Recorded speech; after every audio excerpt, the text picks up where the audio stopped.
प्रिय विद्यार्थियों, अपना टॉपिक है एमए फाइनल ईयर राजस्थान का राजनीतिक इतिहास।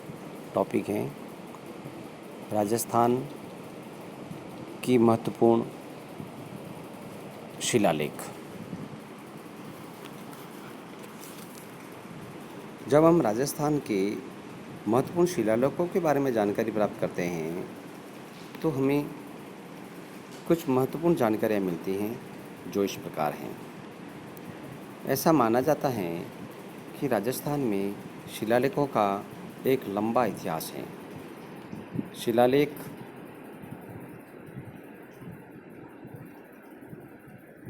वे होते हैं जिनको पत्थर के ऊपर रिकॉर्डिंग किया जाता है। पत्थर के ऊपर उत्कीर्ण करने के कारण इन शिलालेखों को महत्व बढ़ जाता है। आप अगर अतीत में जाएंगे तो आपको जानकारी होती है कि अशोक ने स्तंभ लेख, शिलालेख और गुहा लेखों की भी रचना की थी।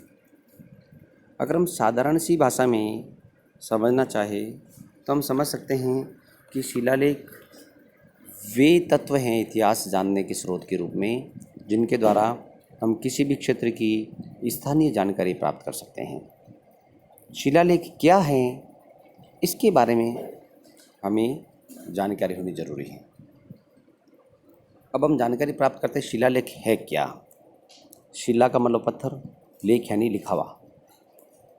पत्थर के ऊपर जब किसी क्षेत्र विशेष के राजा के कार्य, उसके साम्राज्य विस्तार, उसकी जनता की स्थिति के बारे में अगर किसी प्रकार का कोई घटनाक्रम लिखा हुआ होता है जो पत्थर पर उत्कीर्ण किया जाता है, उसे शिलालेख कहते हैं। राजस्थान में शिलालेखों का एक लंबा इतिहास है। राजस्थान के शिलालेखों को हम अगर अध्ययन की सुविधा की दृष्टि से भी अलग अलग भागों में बांट सकते हैं, लेकिन संपूर्ण रूप से इन शिलालेखों के बारे में अगर हम सामान्य अध्ययन करते हैं तो पाते हैं कि राजस्थान में शिलालेखों का महत्वपूर्ण इतिहास है।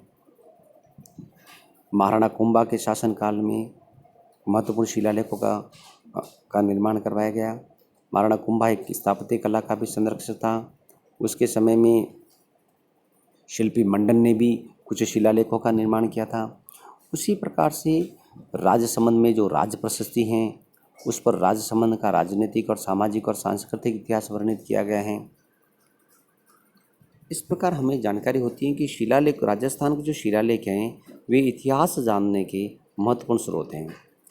अगर हम राजस्थान के शिलालेखों को क्षेत्र की दृष्टि से देखें तो उत्तर में अजयमेरू, अहिछत्रपुर से लेकर के दक्षिण में बांसवाड़ा तक आपको स्थानीय इतिहास के महत्वपूर्ण शिलालेखों की जानकारी मिलती है। चित्तौड़ में शिलालेखों की भरमार हैं। एकलिंग महात्मन्य का शिलालेख कह दो, चाहे श्रृंगेरी का शिलालेख कह दो, और भी ऐसे शिलालेख हैं जिनके बारे में हम इतिहास में महत्वपूर्ण जानकारी प्राप्त करते हैं। शिलालेख स्थानीय राजाओं ने अपनी अभिरुचियों के अनुसार निर्माण करवाया। शिलालेखों में वहाँ के राजा की यश और कीर्ति का वर्णन है, राजा की राजनीतिक गतिविधियों का वर्णन है, राजा की राज्य विस्तार के बारे में वर्णन मिलता है। इस प्रकार शिलालेखों के द्वारा हम वहाँ के स्थानीय इतिहास को जान सकते हैं।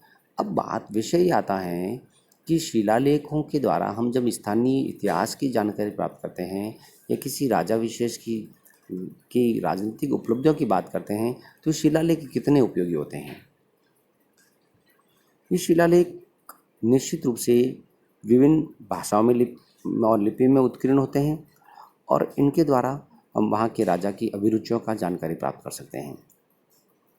राजस्थान में जोधपुर के पास मंडोर का शिलालेख हैं, जैसलमेर में शिलालेख प्राप्त हुए हैं, पाली में सादड़ी के पास रणकपुर प्रशस्ति हैं। जहाँ रणकपुर में जो प्रशस्ति है वहाँ पर भी शिलालेख लिखा हुआ है। वहाँ पर एक सूर्य मंदिर है। सूर्य मंदिर के ऊपर जो उत्कीर्ण किया गया है उसमें धरणशाह एक बहुत अच्छा जो दानवीर था उसके बारे में वर्णन किया गया है। तो सादड़ी के पास जो रणकपुर है पाली जिले में, वहाँ पर भी इतिहास जानने की प्रशस्तियाँ मिलती हैं। इस प्रकार शिलालेख राजस्थान के इतिहास जानने के वे तत्व हैं जिनके द्वारा हम इतिहास की नवीन जानकारी प्राप्त कर सकते हैं। राजस्थान के अभिलेखों एवं शिलालेखों के बारे में ऐसा माना जाता है कि शिलालेख और अभिलेख यहाँ के स्थानीय शासकों की अभिरुचि, यहाँ के स्थानीय इतिहास के जानने के महत्वपूर्ण स्रोत माने गए हैं। शिलालेखों के बारे में हमें महत्वपूर्ण जानकारी मिलती हैं वह यह है कि शिलालेख एक इतिहास की क्रमबद्धता के बारे में, इतिहास के महत्वपूर्ण व्यक्तियों के बारे में और इतिहास के घटनाक्रमों के बारे में भी तत्काल जानकारी प्रदान की जाती है। इस प्रकार स्थानीय इतिहास के आधार पर हम कह सकते हैं कि राजस्थान के इतिहास जानने में शिलालेखों का अत्यधिक महत्वपूर्ण योगदान है। कुछ महत्वपूर्ण शासकों ने भी अपनी अभिरुचि के अनुसार शिलालेखों का निर्माण कराया। इन शिलालेखों के आधार पर वहाँ के स्थानीय इतिहास की महत्वपूर्ण जानकारी मिलती है। धन्यवाद।